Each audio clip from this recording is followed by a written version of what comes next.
All right, so we have a very distinguished panel we're fortunate to have here. I've got Michael Kaiser to my right, directly to my right, the co-founder of Recycled Paper Greetings, and Paul Portney, who is the dean of the Eller School of Business at the University of Arizona. And I got James Connaughton, the chair of the Council on Environmental Quality, and John List, my colleague here at the University of Chicago.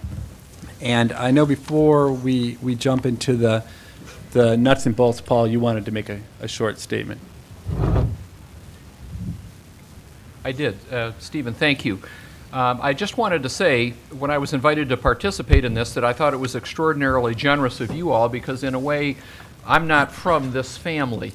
About 1,000 years ago, I was a graduate student up Lakeshore Drive at Northwestern, and but the University of Chicago, even at that time, meant an awful lot to me, and I wanted the opportunity to say to Gary Becker and all of you who have been part of the price theory tradition here, how much it's meant to people who've learned their economics every place. When I went to Northwestern, where I was very, very fortunate to be able to go to school, the microeconomics was very mathematical and the econometrics was very theoretical. But in a way, following the Chicago tradition and occasionally taking the subway down here for seminars reminded me that microeconomics could be intuitive and econometrics could also be applied.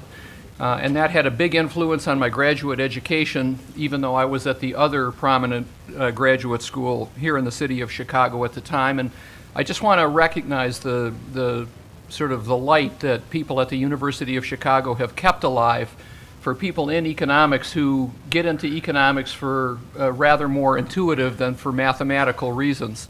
And I just wanted to start my remarks by saying that, and it's an honor to be included here. So, Stephen, thank you very much, and thanks to all of you in the Chicago price theory tradition. Great. So we're going to run this panel slightly differently at the preference of the panelists, which is I'm going to direct questions and toss them up in the air, and people will take them, and I'm sure we'll have a spirited discussion off of that. So the panel's about the environment and economics, and it seems to me a sensible place to start on an issue like this is just to ask the panelists what you think the biggest questions of the day are on this issue. Is there anyone who'd like to voice an opinion on that question? You know, what the most important issues are? Well, I'll start, and I'll start with the largest macro level issue, which is as we proceed in our developed society forward, how do we better rationalize our choices when it comes to the next levels of environmental protection and natural resource conservation? It's a long-standing challenge, but it's ever present as we go for the higher and higher hanging fruit. And the choices have very profound social and economic consequences, and yet we continue to pursue them one issue at a time in a sort of abstract silo. So that's an overarching issue that we face. I think the biggest issue in environmental policy today is that there is very little economic input as far as the greater public, which I'm a part of. I'm not an academic, I'm a business guy, and I'm amazed how little economic treatment there are of issues from global warming to timber harvest to wetland policy, et cetera. It has all been politicized from my vantage point, and what's missing is the other part, economics, in each and every one of these issues.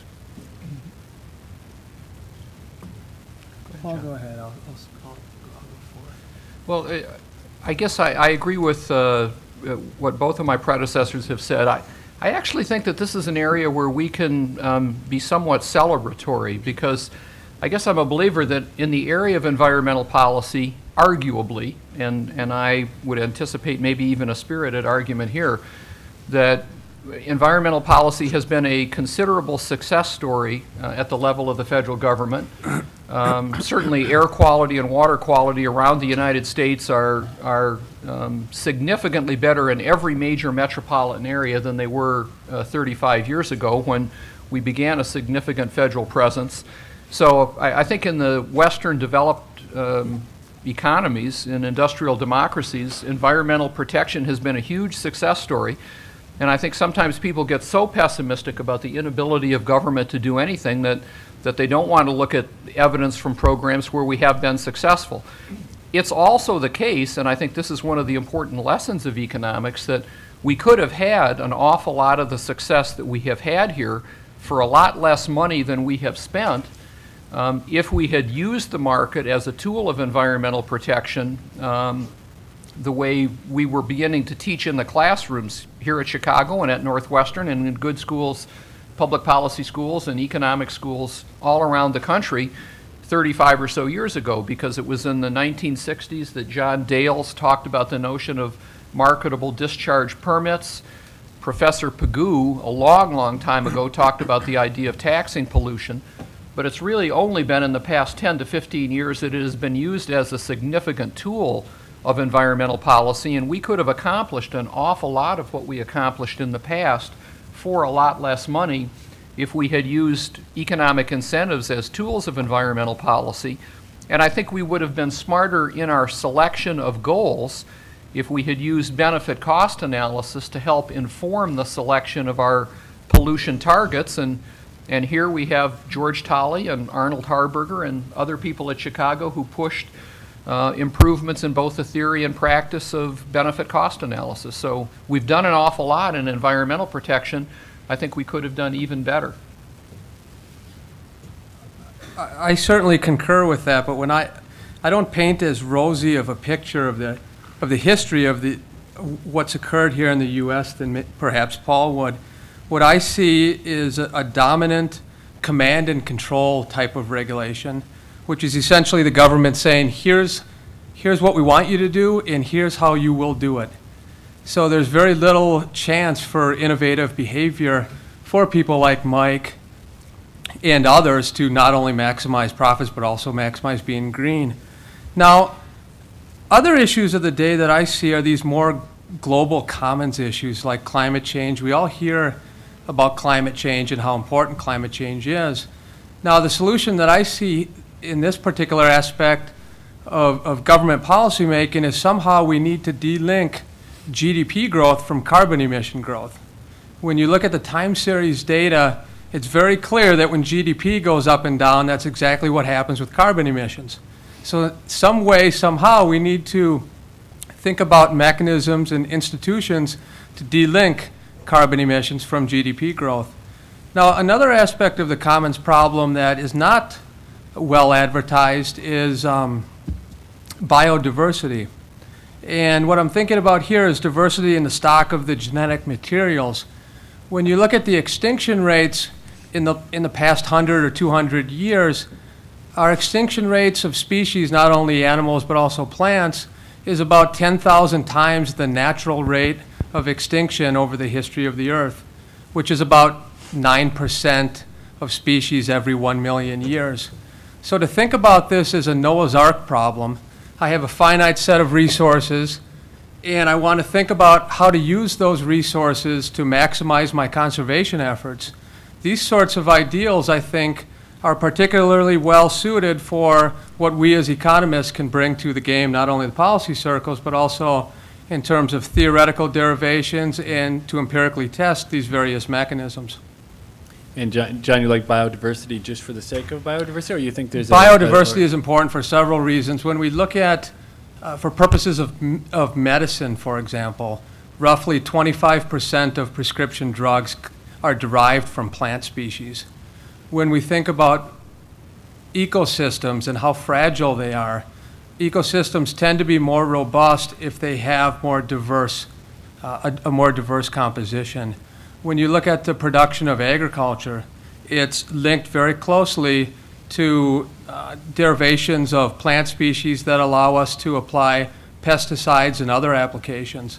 So when I think about biodiversity, I think about it very broadly, and biodiversity, of course, can also protect us as a human species.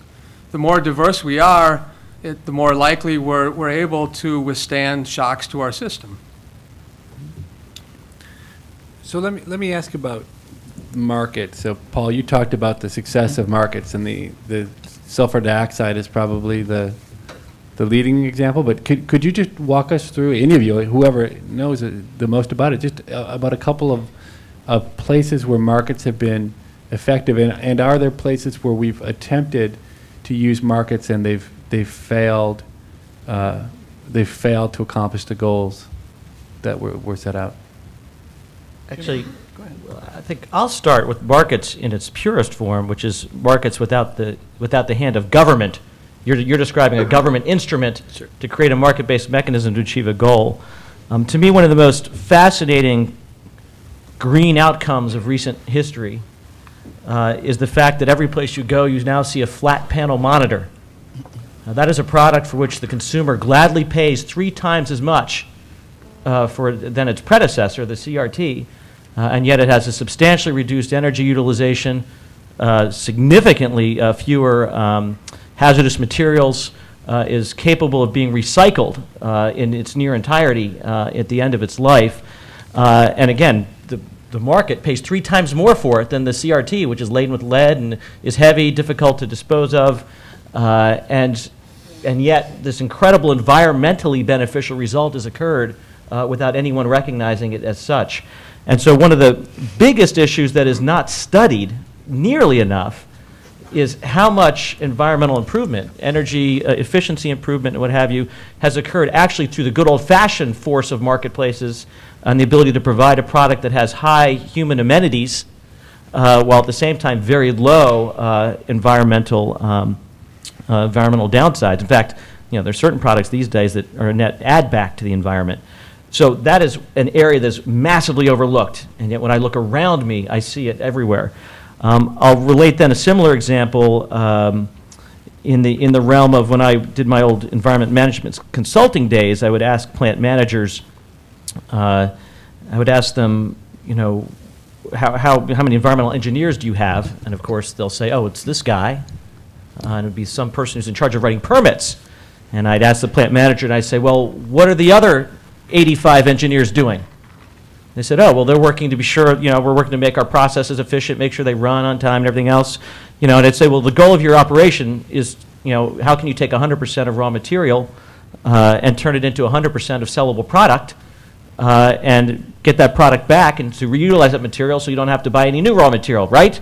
And he says, right. And I said, well, isn't every one of your other engineers the environmental engineer?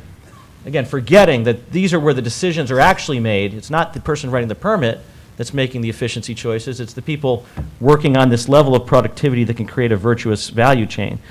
So I want to start there with markets because those are, I have found in my experience that if I can make a profit in environmental protection, that's a pretty powerful and sustainable path forward rather than where we frequently center our time in how to reduce the cost of improving the environment.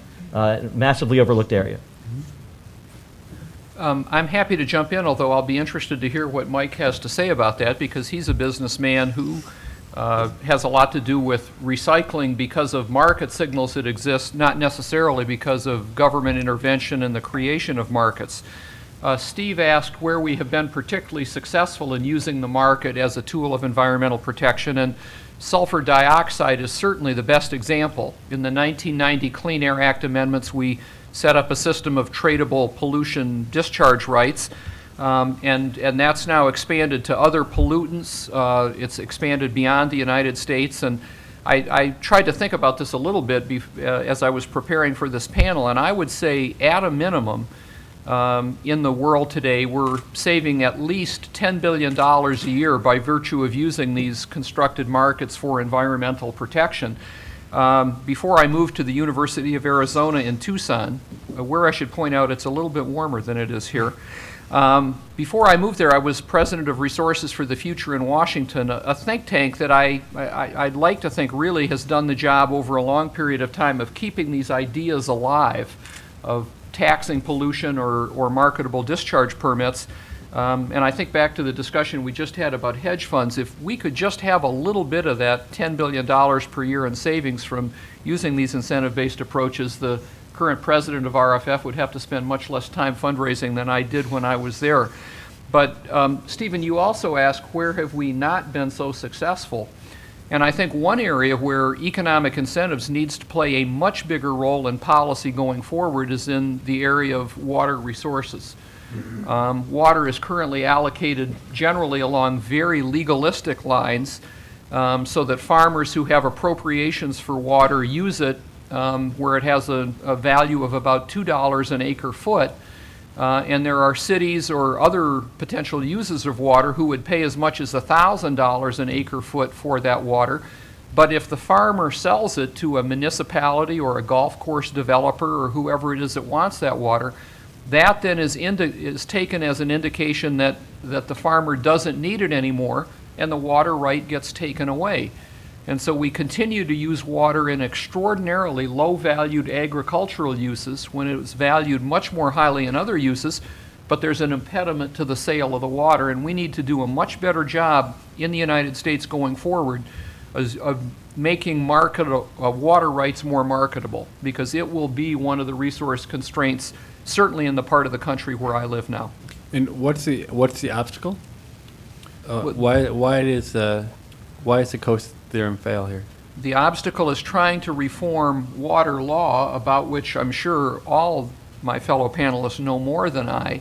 And another obstacle is that if farmers were to sell their water rights to municipalities, for instance, they would be happy to do it. In other words, they don't object to the sale, but the people who service agriculture, the people who sell fertilizer and other services to agriculture, wouldn't get the benefit that would result from this transaction. And so sometimes it's third parties who object to the creation of a market that both buyers and sellers would willingly participate in. To go to the core of this, the mechanics of it, one factor is just fear. Water is essential to life, and the person that's got the right under the current regime is so invested in the current rights allocation system that the notion of restructuring that into a system that would have a sense of greater volatility, in actual terms it wouldn't, but that's the fear of that. I can't tell you how much that dominates the political equation, this notion of somehow reallocating rights. We face the same issue right now in trying to set up individual fish quota, a marketable system for fishing, which is enormously more powerful, not just economically, but it's also much more powerful from a conservation perspective. But there is fear of changing out of this entitlement-based, legally defined set of rights into this more fluid system. And there's a comfort factor. To me, what I find fascinating, I was just mentioning it briefly to Gary Becker, is as humans, we are innately love markets. And interestingly, our fishermen and our farmers are about as penny pinching as anybody in following, the decimal places of where their futures are with respect to their goods and the environmental factors that affect that water, weather, and everything else. So they're really good at it. It's just in these baskets when it comes to access to water, when it comes to systems of regulating their runoff or pollution, they are deathly afraid of actually applying the skill that they're one of the best users of in the country.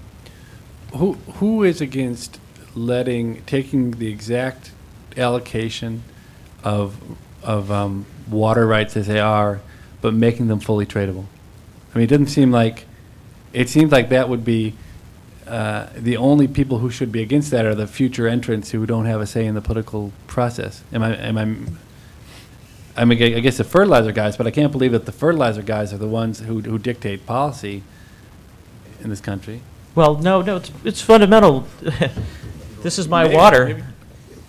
You gave it to me for free. And the notion that now I have to pay a price. We made you come to Chicago. It wasn't That's completely right. free. You're now suggesting we're going to reset this equation, and I now have to pay for this. No, what Steve's saying is let's say that you leave the rents the same distribution that they were before, but now you just relieve a constraint by saying you can either consume that water or you can sell it, if you would like, at the market price. So there's a principle in economics called Le Chatelier's principle that would say that people should like that. And you're telling the audience that people don't like that, and that there are people coming to the White House arguing against you basically putting choice and or money in their pockets.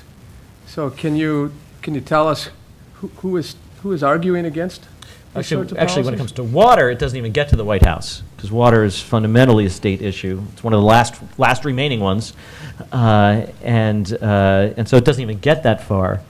But we are, again, there's just this counterfactual behavior of the actors who themselves possess the rights that are so invested in the current system that they don't want to give up the rights they hold under that system to this other one. And so it's not, I mean, in my experience, actually, Paul, it's not the fertilizer folks and the other folks. It is the rights holders themselves who are the most adamantly opposed to changing it to a new system. Yeah, I would like to add human nature, just plain cussedness and stubbornness is a big factor here. I am currently trying to buy, I'm also in the golf course business, and own a golf resort in Oregon, and I'm trying to buy a beautiful ranch, 1,000 acres, on the ocean that currently returns to the farming family no more than $100,000 a year, and I have offered $7.5 million to buy the ranch. And their answer is no. This is what we've been doing for 4 generations, and by God, we're going to continue ranching. End of story.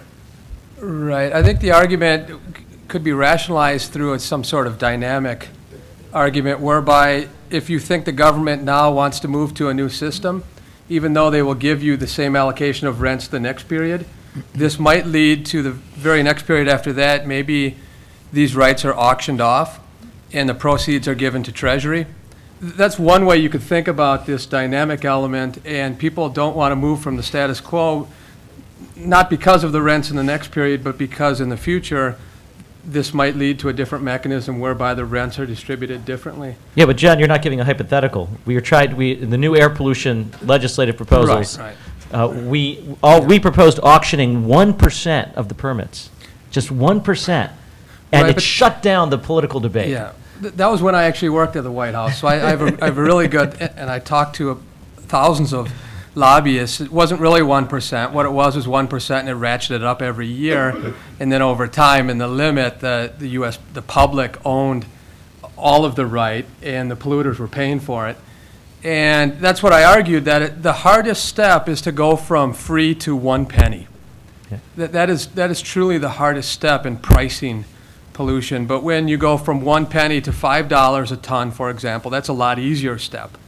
So you're exactly right. In these debates, when people would come into the White House, they did not want anything to do with the auction mechanism. I could argue on theoretical grounds about how great this auction mechanism is in terms of revenue and allocative efficiency, but they did not want anything to do with paying for the right to pollute.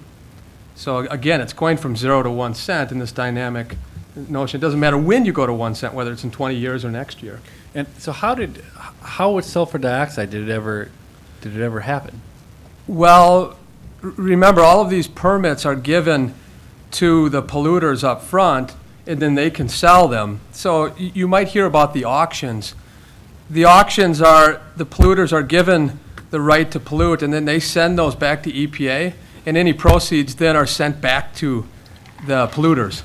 So there was no taking of rents. No, but also you're asking Right how away. politically did it happen? Well, You know how But politically then it in the happened? long, Wait, two Go ahead. things. One, why did that not fear exactly the kind of dynamic story you're saying? And then politically, which is really the same question, is how politically did it happen? Yeah. Go ahead, Paul. Let me give you the top political reason it happened, because the alternative was so grotesquely worse.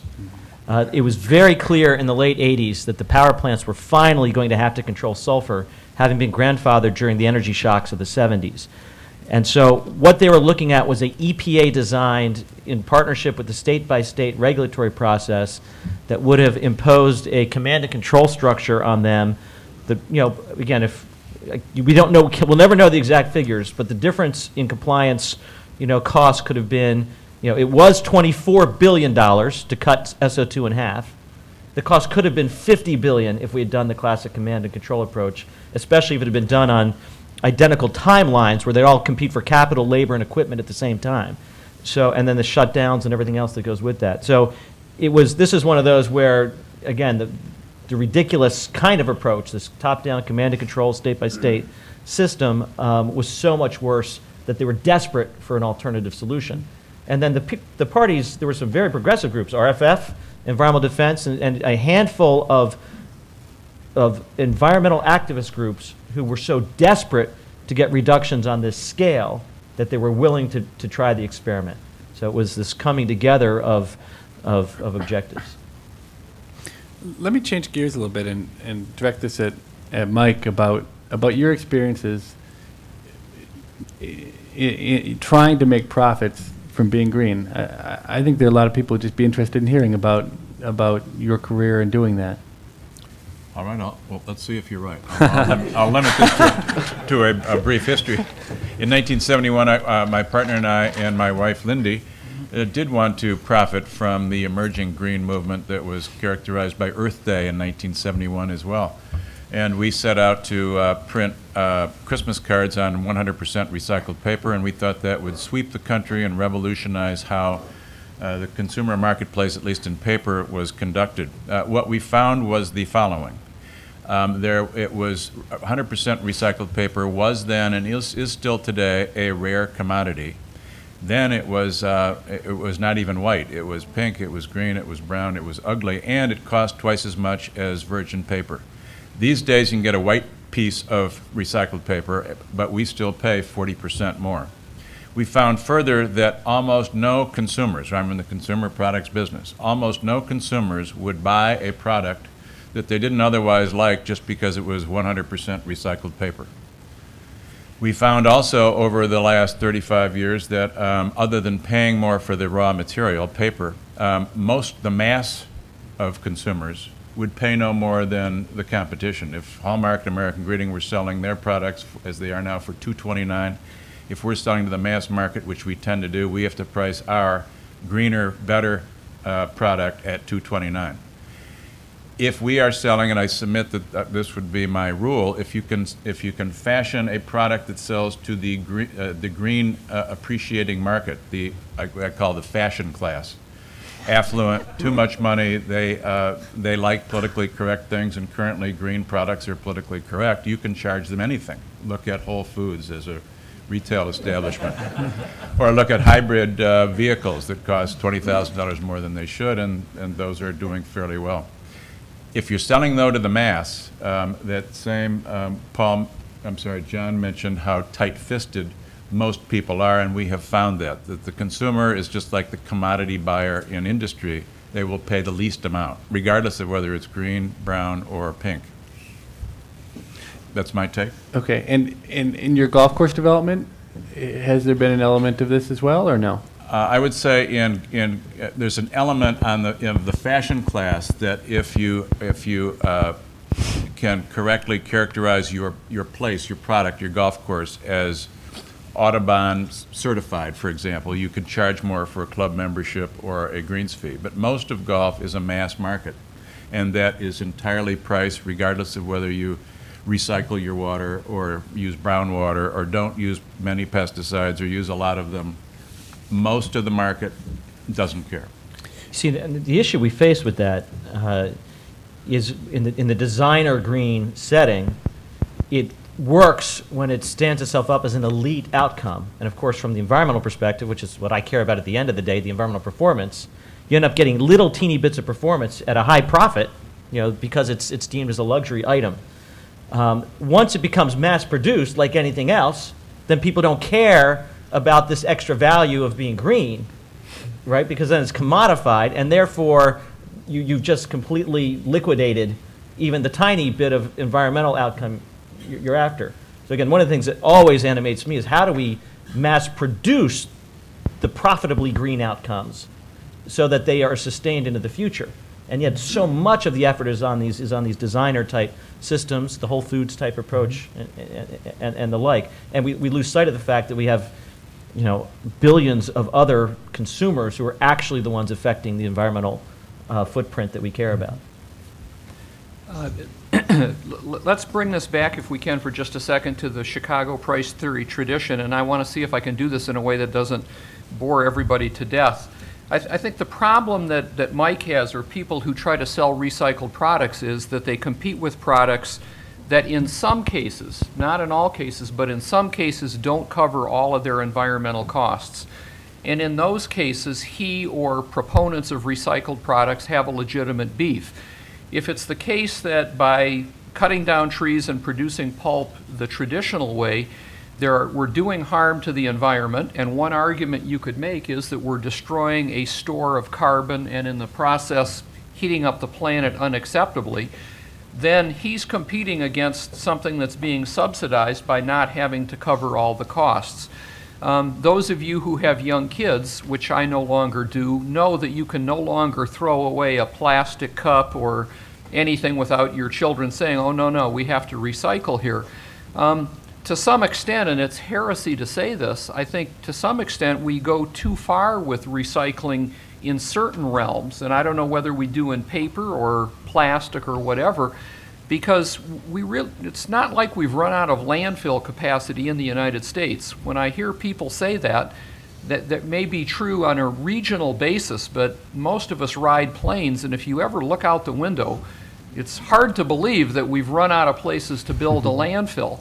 And as long as those landfills collect leachate and make sure that they're not poisoning underground aquifers, et cetera, it does make sense to landfill some garbage. In other words, we don't necessarily have to recycle everything, though in the case of paper, if it's the case that we're cutting down virgin forests that are the habitat for endangered species, as John mentioned earlier, or forests that are stockpiling carbon that otherwise gets released to the atmosphere, then we're putting people who sell recycled paper at an unfair competitive disadvantage.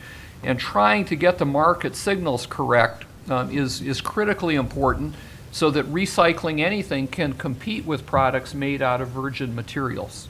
Yeah, so Paul, but you're going to the core of my opening challenge, because when you look at the recycled paper equation right now, in sustainably managed forests, it's probably a net benefit to the climate change issues to use virgin material, because then you're constantly recycling the forest and you're doing the uptake of the carbon. The carbon finds its way into sanitary landfills. The worst that happens is that it gets converted to methane, and now it's happening all around the world. That methane is being captured and converted for clean burning energy.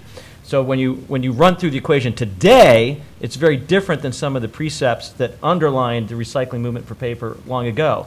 Now, of course, it all depends. So you can't say that that's the holistically the way it makes sense. But we now we're incapable right now. There's few people that can sit down and put the pieces together, the life cycle pieces together, and come out with some level of comfort that the right choices have been made. And yet when I think of the hundreds of millions of dollars that goes into that, I still come back to my fundamental. I'd rather pursue the purer market approaches then informed by much better statistical data and economic data that relates to that. And again, look for these more mass-produced outcomes. Because every time the government tries to tweak a particular outcome, it generally makes a mistake. And there's always an unintended consequence. And so if we can focus much more on performance, the command side of command and control, and get rid of the control side, we'll probably be much better off. Let me ask one more question before opening up to the audience. What are the worst environmental regulations we have right now? If we could change one or two things, what would be the most socially productive things to go after? What should economists be working on if they were trying to make a difference that was going to be a big difference? Let's let Mike start. From your standpoint. I spent a lot of time in the West, and I would be hard-pressed to choose between wetlands policy, which I've dealt with in constructing golf courses, but just in terms of magnitude, I think timber policy would get my choice of worst U.S. policy. In what sense? In terms of regulations passed or happening decades ago, causing the entire timber industry of the Northwest to be eliminated. Basic Weyerhaeuser et al. Where I am in Oregon, all the mills have shut down. We're no longer milling timber. We are shipping logs and pulp harvested from private lands. There's virtually no more harvesting of timber or therefore pulp on public lands. It's all moved to the southeast and abroad to tree farms when it's in the southeast. So you think So that tens of thousands of jobs were lost. That was the economics of the situation were never taken into account as far as I can tell. Mm-hmm. And it was all for the spotted owl, which turns out to be doing just fine. Thank you. Mm-hmm. And how about wetlands? Wetlands is, as I've run into it, a matter of whoever you draw in terms of the local regulator. It should be as easy as I need this wetland, and I will restore or recreate 2 or 3 wetlands. But that mitigation formula sort of depends on who you're negotiating with and where in the country you're negotiating, as well as the definition of what a wetlands is. I've seen and could show you wet land that is 90% of the time dry, but has a wetland plant making it wetland. There are so many. So let me highlight a few categories. One is the wetlands category in a very specific context of the regulation of development. Now, as it happens, there's 150-some million acres of wetlands. There used to be about 250 million acres in the United States and up in Alaska. So we've lost a lot of wetlands over time as a result of the human footprint. However, our tool then of dealing with wetlands in the context of development, in any given year, there's about 30,000 acres out of 150 million that are in a potentially subject to development and therefore have to go through this wetlands permit process. And in each of those situations, there's an individual governmental official who's making a determination, and it is purely at the discretion, essentially, of that individual government actor. So there's a category, wetlands is one, I could give you about half a dozen others, where the environmental outcome turns on a massively high transaction cost involving a lack of certainty and norms. I'll take the wetlands case. I know that if we created a national bank of wetlands and just let anybody put wetlands deposits into the bank with the notion that they'd be even worth a couple bucks an acre, we would get thousands and thousands and thousands of new acres restored and recreated that would go into this bank. And if we could just tell the developers, contribute to the bank, your problem solved, go develop, we'd probably get more wetlands connected and actually get higher functioning wetlands. But because we've decided to approach this politically as this ad hoc, place-based regulatory structure, again, you could not begin to believe how many, probably hundreds of thousands, but perhaps millions of conservation-oriented organizations are invested in their local wetlands process about these half-acre, one-acre decisions. And so politically, it's way out of proportion to the economic reality.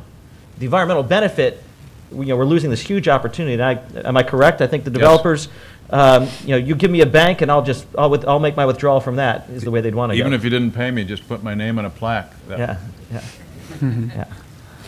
Others one, let me give another fun one. And this is where the government topples over itself. Ozone depletion, big issue.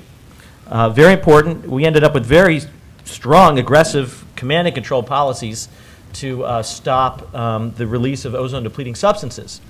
Well, the government thought it would be an equally good idea, though, than to label products as not containing, whether they contained ozone-depleting substances or not. Again, I kind of like the approach, inform consumers.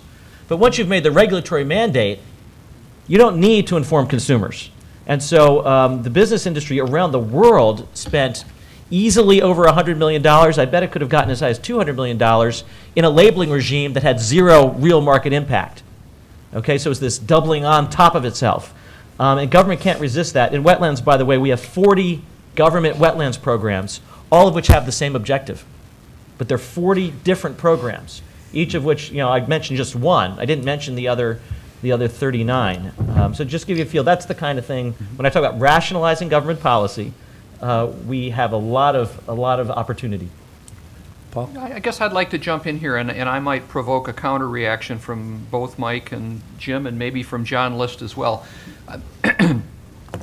Look, I mean, we've had serious environmental regulation in the United States for 36 years now. 1970 marked the creation of the Environmental Protection Agency and the passage of the Clean Air Act and the creation of the Council on Environmental Quality. And in 36 years of anything, you can find a lot of examples of silly government action, and you could probably find a lot of actions on the part of corporations in a 36-year history that don't look very good either. So I want to I'll give a different response, Stephen, to your question. Rather than talking about silly regulations, of which there are plenty, I'll point to one of the things now that's disappointing to me, and Jim can respond for the administration if he chooses.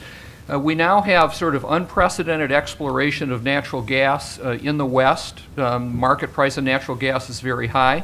And I think that the government, and this is not just a Republican or Democratic issue historically, I don't think Democrats have been great at this, but I'm disappointed that the administration has not done a better job of appropriating rents on publicly owned lands in the West for oil and gas exploration and for mineral rights, because I think we're basically giving away extraordinarily valuable resources on lands that are truly public lands. I live in a state, Arizona, that I think is 87% public lands. And I think it's fine for the private sector to explore for minerals on those lands. We need those minerals, just like we need the oil and gas that is produced on the outer continental shelf or in what's called the Intermountain West now, particularly in Wyoming. But I don't think we should be giving that away, and I think that that's exactly what we've been doing. And I think we need to do a better job of protecting the public interest and appropriating some of those rents for the public rather than giving them away, as we have done throughout all of history, I want to say. But I think we've taken steps in the wrong direction over the past several years. Let me jump on that. There's a couple aspects of that. First, the rents we're talking about there, though, are purely financial rents. That's money going from a private sector entity to the Treasury. We're not talking about the issue of environmental externalities, because we have very strict command and control regulatory processes, including financial assurances, that are increasingly providing better assurances that once the activity is done, nature is put back as best as can be done. So, we can then debate whether driving the price up for development on those lands, when it's almost impossible to get development in other places, makes sense, as a policy matter. Certainly with our energy security needs, getting more access to these resources is especially vital these days with where prices are going, because every extra dollar spent on the same amount of energy is a dollar that's not going to innovation, it's a dollar that's not going to healthcare, it's not a dollar not going to other amenities. But let me give you a related one, though, because I, as the environment guy, actually am deeply concerned about the amount of oil and gas exploration that is occurring in the Rocky Mountain West, because these are public lands with high resource amenity values, not just aesthetic, but other values. And so the way I look at it environmentally, if I have a choice and I'm going to get my energy, several billions of dollars are pouring into the Rocky Mountain West, I want to go to the place on Earth that will have the least environmental footprint. And yet in our political process today, the two places in the United States that will have virtually no environmental footprint are the very two places that our political class refuses to allow development. And that's in the North Slope of Alaska in ANWR, that will have no real environmental footprint, and the Outer Continental Shelf, where you are miles, you're even beyond aesthetic impact. You're well beyond the horizon line. The abundance of fossil resource in those two locations is much greater than what they're pulling out in smaller slugs in the Rocky Mountain West. And so, to me, the more fundamental environmental issue is actually how we can get, the economics of developing the Rocky Mountain West go away if places like ANWR and the Outer Continental Shelf are opened up. And we will have addressed both problems, because guess what? We're able to get a lot of royalty revenues in the Outer Continental Shelf. It's harder for us to get revenues off the public lands. Okay. I'll just jump in for a minute just to try to big picture this thing about the government. I don't want to get in an argument about drilling in ANWR. We argue enough about that in the White House, I'm sure. So I think most of us would agree that it's quite possible that the greatest threat to the environment is misguided government policy. That's quite possible. The way I look at the role of government is that it should essentially be there to design institutions to send accurate price signals.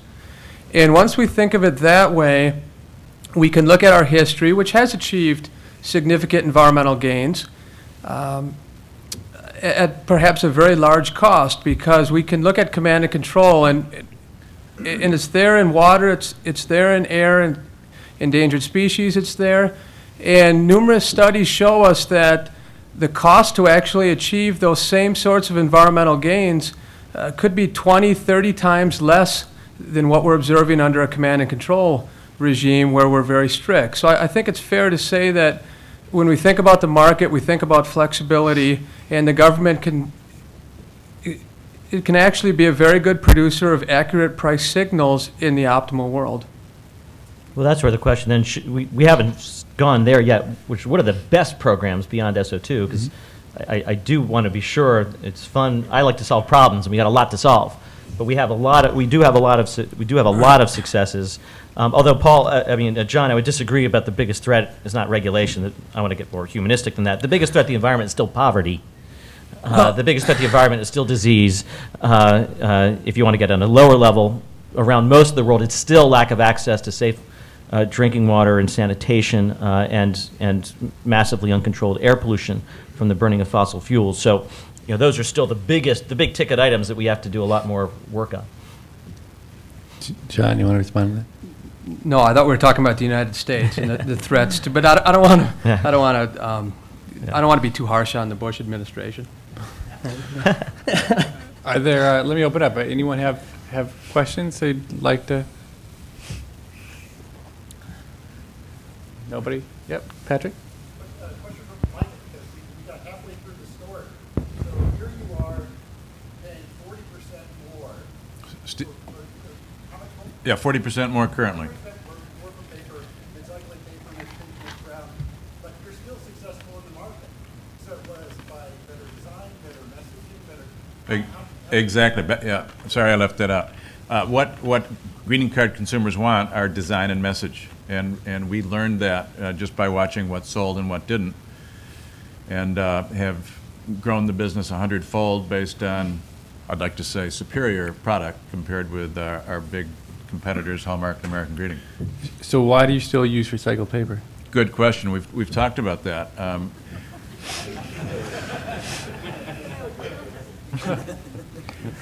It is not clear that it's over the years it's been a helpful name. Initially it was a clunky name. Certainly from a consumer point of view, it did help initially and still to this day, getting us in to see the buyers of these retail stores. It doesn't help with consumers other than the fashion class. But the buyers themselves, just trying to differentiate their product offering, say, oh, recycled, I don't have any of that, I'll take some of that. So I can't prove that it's been helpful, but it has gotten us appointments. Steve? Those of you who aren't seated up here missed an important byplay, though. I mean, to show you how the market really works, in answer to the question, why don't you give up recycled paper, Mike's wife said, because I'd kill him.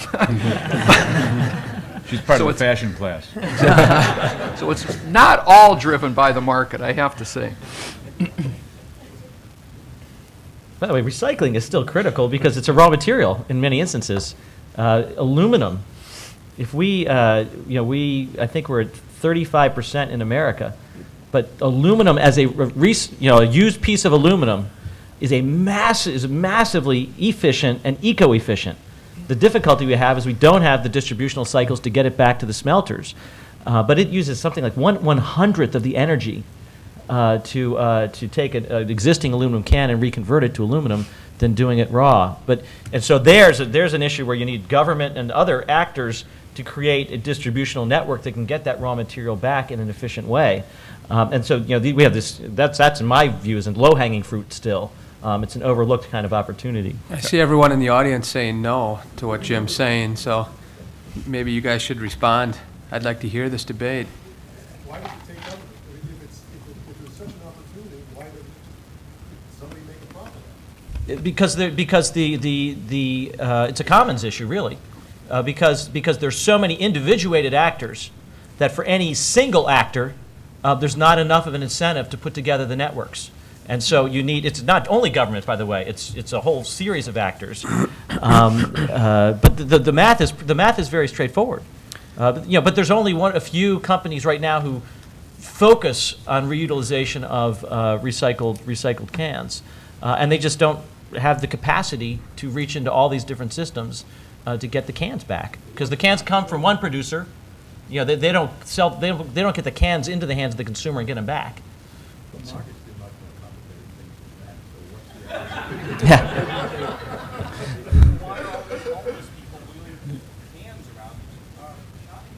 Why are all the homeless people wheeling cans around the shopping carts? Because for them, that little increment of economic value is quite meaningful. But yeah, but there's greater profits to be made in other activities than collecting all this aluminum. And so if you have your choice between your infrastructure capital, it's going to other purposes. So. I don't think this anecdote will make it into Professor Becker's next textbook, but just last night, an artist that I had dinner with from Vermont told me that Vermont is even prettier than it has been because with the price of scrap metal going from $84 to $230 because of demand from China and India, all the wrecks that used to be on many of the lawns and backyards of Vermont have gone to China. That's right. Gary, did you have a question before? Question, I'm not sure what the answer to it is, but you mentioned at the beginning the flat panel case. I don't think that's a good case. Because yes, flat panels improve the environment, but that was a byproduct that consumers weren't really demanding. That just happened to be that flat panel, they liked flat panels, not because they were more environmentally efficient, but because it was flat, stood up, and so on. It had nothing really to do with the environment. I think what you said was much better, that most consumers aren't willing to pay for this type of environmental solution. So my question is not simply to say that, somebody said that already, but as I look at the environmental problem, one has to factor in the fact that technologies are improving over time. I mean, that to me creates a real issue. And what steps should we take now when the future may be very good? Take the biological diversity down. Yes, that's an important issue now. But is that going to be an important issue as science develops and we learn other ways to develop drugs and just by going through a bunch of plants that we have and seeing which ones operate? Now, I haven't seen any real discussion here of how market-driven technological change will positively or maybe negatively impact the environment. So I'd like to hear some reaction to the panel on that issue. You know, resources for the future, Jan Parry, one of the students here, and others. Who's here? Yeah, there should be. I don't know who he is. Oh, hi. I worked on some of these issues. But what would be the reaction? Because I think that's a way to where the market will integrate over time some of these environmental policy challenges, particularly if there's a profit to be made. If there's not a profit to be made, clearly it's not going to have incentive. Well, the air pollution example is still the strongest one. We were going from cutting SO2 by 50%, sulfur dioxide by 50%, to cutting nitrogen oxide, sulfur dioxide, and mercury by 70% at power plants. Now, there's two ways to do that. You can do a command and control and require the best available technology, and that's the classic approach. The problem with that approach is you get installed the best available technology without any sense of what might be available in the future. The power of the market in this instance is you tend to set your first mark based on what you know you have, so you do it economically rationally, but you do set your second mark aggressively to give the market enough time to know that there's competition for a pollution reduction. And so, again, the great power of SO2, and now this new one, the 70% one, to me, the real promise is not what happens in the first phase, because I know the technologies that will be used in the first phase, but there's going to be it'll be about $30 billion market. I mean, that's how much it's projected to cost under conventional technology to meet the second stage of this cap and trade system. Now, $30 billion is a really strong price signal to the venture capitals and the technology innovators to steal as much of that market as they can get with cheaper, more effective technologies. And some we have a sense of what they might be, but I bet you there are others that we have not yet conceived, but because of that 30 billion marker is going to generate, and then once it's there, then that can be sold around the world. It becomes more attractive, especially in places that can't afford the pollution reduction cost the way that our society can. So it has those rebound effects into other societies. I guess I just want to jump in and reinforce the point that Gary made. I think the value of pricing pollution or natural resources that are common pool resources that go unpriced is not only because of the static efficiencies that you get. You find ways to reduce pollution now less expensively than through other command and control approaches. But the real value is sort of the dynamic efficiency through time, because you create a tremendous incentive for new, less polluting ways over time. And if you look around the world today to countries where water is priced, where you really put a value on scarce water resources, you see very, very different technologies for irrigation and for uses of water than you see in the United States, where it's been largely unpriced. And that's a response to that price signal that not just minimizes costs at any one point in time, but drives a whole series of technological changes through time. And you would see dramatic changes in recycled paper technology if we were to tax more heavily than we do now the harvesting of virgin timber. I mean, it would drive recycling technologies the same way pollution control technologies or water conserving technologies have responded to market signals. But also, Gary, I want to respond, though. You challenged my flat panel example. There's implicit environmental amenities that did go into that choice. It's less of a footprint on your desk. It's less heat. Therefore, it's easier to manage. It is lighter. And even though people don't move around very much, they like it because it's lighter. But every one of those amenities that made it so valuable are the very amenities that create the environmental externality to begin with. And we often overlook that. I often hear we need to price pollution. When it comes to fossil fuel use, there's a price. Right now, it's about $2.80 a gallon in Washington, D.C. That's a price. And then people say, well, let's price it at $5. Well, if I can go from $2.80 to $1.80, I get a pretty big savings from fuel efficiency, or I can go from $4.80 to $3.80. But we already have a number of economic activities that carry a price, and the goal of our enterprises is to become much more efficient, much more productive, get more value out of less material. These are still the great opportunities that we have in front of us, but those ones tend to be discounted as not being environmentally beneficial, and yet they are. I don't think the flat panel is a good example. People use flat panel for convenience because it looks better and so on. And those are valuable attributes we're trying to satisfy with. That as a byproduct, it may have some environmental advantages, okay, but they're not buying it for that reason. The same way that in the ingredient stage. Like, take gasoline. Price of oil goes up. Gasoline prices go up. You get ways of economizing on gasoline and maybe new technologies. Hopefully we will get new technology. But the response there is to the high price of gasoline. It's not the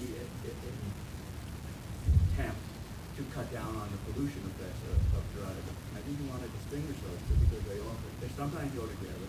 They often go in very different directions. Yeah, my only point is, let's find the ones where you have the integrated basket of benefits, because those tend to be the most sustainable and mass-produced outcomes. So it's the integration of them that I'm focused on. I guess that was my follow-up, which is if government or some enterprise doesn't put a cost on those emissions, I'm missing on what anybody thinks the market force is that's going to stop emissions or reduce emissions. Because I agree, the cost goes up, you'll drive less because it's economically disadvantageous.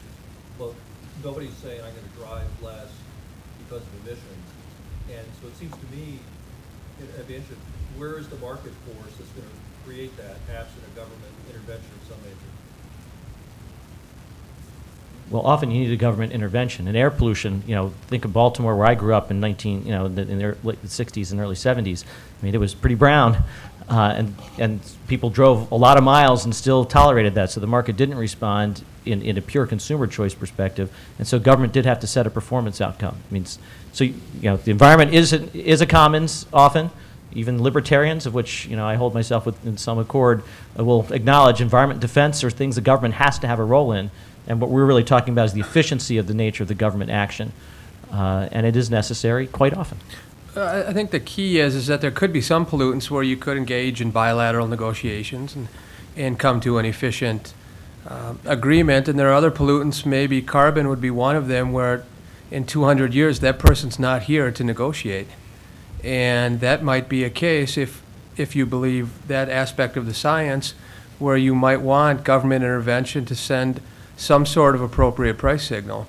So I think in these cases you have to look at it pollutant by pollutant, whether it's purely local and dispersed amongst a broad group of people who are hurt by it, and whether the producers themselves, if it's one producer or 1,000, all of these characteristics will influence how much intervention you might want to think about, and whether you could leave it to the market or bilateral negotiations to take care of the problem. Let me take one last quick question from Luis. Touching on a slightly different topic, Michael mentioned something interesting. He said, hey, I'm willing to put some wetlands in this bank. Don't give me any money, just put my name on a cute sign, give me some publicity, right? So it seems prestige is a pretty powerful motivation, and that would be a good way to get money, say, back from these successful hedge fund managers and the like. And it seems the government is in a pretty enviable, pretty strong position to harness this desire for prestige and capture some money and send it back to the environment. Is there any systematic effort to do this kind of thing? My favorite government program was the one where the government didn't do anything. It's called the 3350 program, U.S. Environmental Protection Agency. They said, we're going to regulate your toxic emissions unless you get your act together and figure out how aggressively you can reduce your own toxic emissions. And so they got the entire chemical sector to commit to a 33% reduction over a certain period of years, and then a 50% reduction over a certain period of years, and then EPA gave them a big gold star. And they all celebrated their success at reducing these toxic emissions without a regulator in sight. So there was great power, but they needed the government seal of approval, if you will. So there's great power in that kind of an approach. But it's kind of a shotgun wedding. So.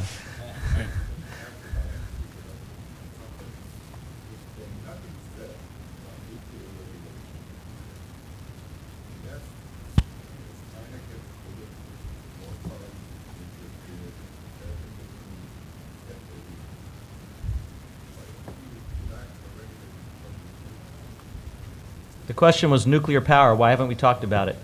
You are not serious about air pollution control? So,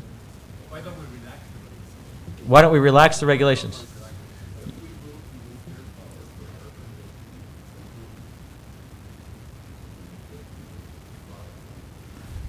There's no question that if you want serious policy about reducing greenhouse gases and air pollution and energy security, nuclear, we need a lot more of nuclear. And the issue right now, you had your market people on the panel before this. The issue today with nuclear is the money is a coward factor, which is a big, costly, multi-year process to build one of these stations, and the risk that you will not be allowed to turn it on is the thing that scares the investors away. It's a lot cheaper to build a $200 million natural gas turbine power generation unit. And so it is a regulatory obstacle dynamic, a risk dynamic, but it's equally so. It's the timeline. It takes you, 5 to 10 years to get one of these stations up and running. I'm sorry? Well, actually, a regulation, a 1992 law put in place a new regulation. The private sector through the 90s was unwilling to test it, but that was largely because the price profile of nuclear in America was not as good as the life cycle cost of even a clean coal plant. That has changed today.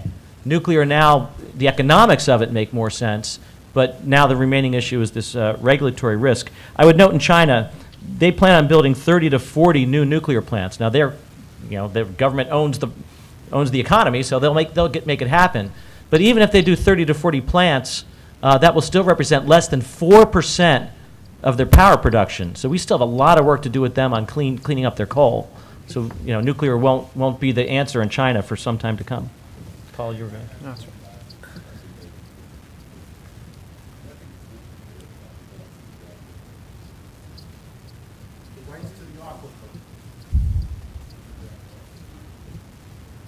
Right.